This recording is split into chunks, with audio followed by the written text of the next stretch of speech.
Qatar की jail में कैद 8 भारतीयों की मौत की सजा पर भारत ने राहत की अपील की है। कतर में 8 भारतीयों की मौत की सजा पर राहत की अपील की गई, जिस पर 23 नवंबर को सुनवाई होगी। कतर की एक अदालत ने भारत के 8 पूर्व नौसैनिकों को मौत की सजा सुनाई थी। विदेश मंत्रालय ने इन भारतीयों की सजा माफ कराने के लिए कानूनी विकल्प के साथ कूटनीतिक प्रयास तेज कर दिए हैं। भारत लगातार पाकिस्तान से सटी सीमा की चौकसी बढ़ा रहा है और अब अमेरिका से खरीदे गए शक्तिशाली अपाचे हेलीकॉप्टर्स को पाकिस्तान बॉर्डर पर तैनात किया जाएगा।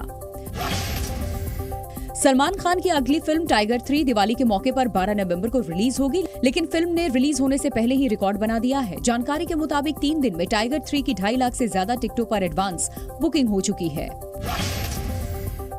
कर्नाटक के मांड्या में एक कार के नहर में गिरने से एक बच्चे समेत 5 लोगों की मौत हो गई। घटना की जानकारी मिलने के बाद पुलिस मौके पर पहुंची, जिसके बाद बचाव दलों ने शवों को बाहर निकाला और पोस्टमार्टम के लिए भेज दिया। प्रधानमंत्री मोदी ने आज मध्य प्रदेश में 3 चुनावी रैलियों को संबोधित किया। प्रधानमंत्री की पहली रैली दमोह में हुई, जहां उन्होंने देश की प्रगति का जिक्र किया और दावा किया कि आज जमीन से लेकर अंतरिक्ष तक भारत का गौरवगान हो रहा है। इस दौरान पीएम मोदी ने कांग्रेस पर जबरदस्त हमला बोला। कांग्रेस की रिमोट की आदत नहीं जा रही है। उस समय प्रधानमंत्री रिमोट से चलते थे, इन दिनों कांग्रेस के अध्यक्ष रिमोट से चल रहे हैं। पीएम मोदी ने कांग्रेस अध्यक्ष मल्लिकार्जुन खड़गे पर तंज भी कसा। उन्होंने कहा कि अगर रिमोट की कनेक्टिविटी टूट गई हो तो खड़गे के मुंह से अच्छी बात निकल जाती है। जब रिमोट चलता है तब वो सनातन को गाली देते हैं, लेकिन रिमोट बंद हो गया तो उन्होंने कल पांडवों को याद किया, मतलब सनातन को याद किया, और उन्होंने कहा भाजपा में 5 पांडव है। देखिए, जब सच बोलते हैं तो कैसी बात निकलती है जी। पीएम ने कहा कि उन्हें गर्व है कि बीजेपी 5 पांडवों की राह पर चल रही है। प्रधानमंत्री मोदी ने जनसभा में एक के बाद एक कांग्रेस पर कई आरोप लगा डाले। उन्होंने अपनी सरकार को गरीबों का हितैषी जबकि कांग्रेस को गरीब विरोधी बताया और कहा कि आज का समय कांग्रेस से सबसे ज्यादा सावधान रहने का है। कांग्रेस के लिए देश का विकास जरूरी नहीं, राज्य का विकास जरूरी नहीं, कांग्रेस के लिए सिर्फ अपना स्वार्थ ही जरूरी है। पीएम मोदी ने कांग्रेस पर गरीबों के हक का पैसा छीनने और हजारों करोड़ों रुपए के घोटाले करने का भी आरोप लगाया।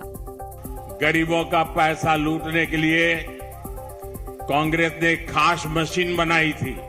वो मशीन ऐसी थी जिसमें सरकार अगर 100 रुपये भेजती थी तो उसमें से 85 रुपये सीधे कांग्रेस नेताओं की तिजोरियों में पहुंच जाते थे।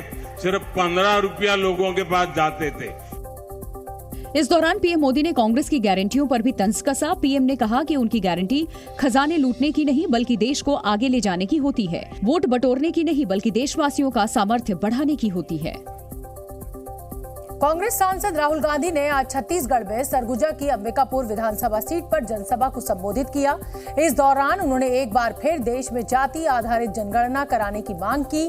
राहुल ने कहा कि सरकार के पास जाति आधारित जनगणना के आंकड़े हैं, लेकिन वो उन्हें सार्वजनिक नहीं कर रही।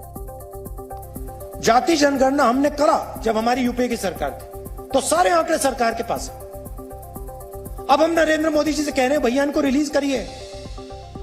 छत्तीसगढ़ के ओबीसी युवाओं को बता दीजिए ओबीसी की कितनी आबादी, आदिवासियों को, दलितों को बता दीजिए भैया आपकी इतनी भागीदारी होनी चाहिए। नरेंद्र मोदी नहीं बोल रहे।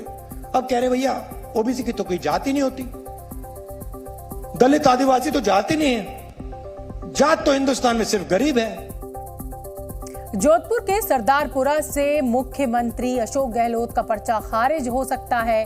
बीजेपी ने गहलोत पर नामांकन में आपराधिक मामलों की जानकारी छिपाने का आरोप लगाया है और चुनाव आयोग ने इसकी ऑनलाइन शिकायत भी की है। बीजेपी का आरोप है कि अशोक गहलोत ने अपने नामांकन में दिए शपथ पत्र में 5 में से 3 आपराधिक मामलों का ही जिक्र किया है और 2 आपराधिक मामलों की जानकारी छुपाई है। एक मामला साल 2015 का है जो कि जयपुर के गांधीनगर पुलिस थाने में दर्ज है, जबकि दूसरा मामला 31 मार्च 2022 का है, जिसमें शिकायतकर्ता के मुताबिक कोर्ट की ओर से अशोक गहलोत समेत अन्य के खिलाफ एफआईआर दर्ज कराने का आदेश है।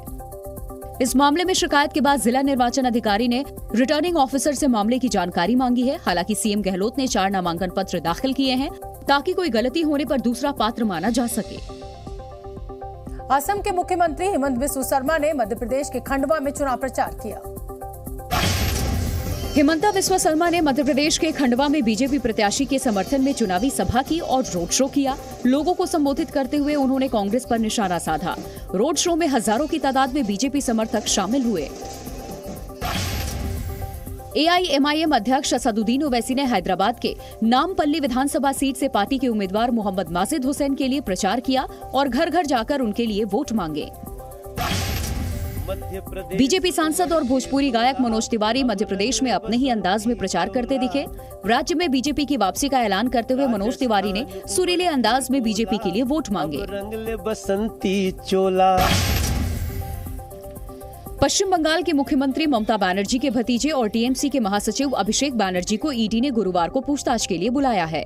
ईडी पहले भी अभिषेक बनर्जी से शिक्षक भर्ती घोटाले को लेकर पूछताछ कर चुकी है। Zee News।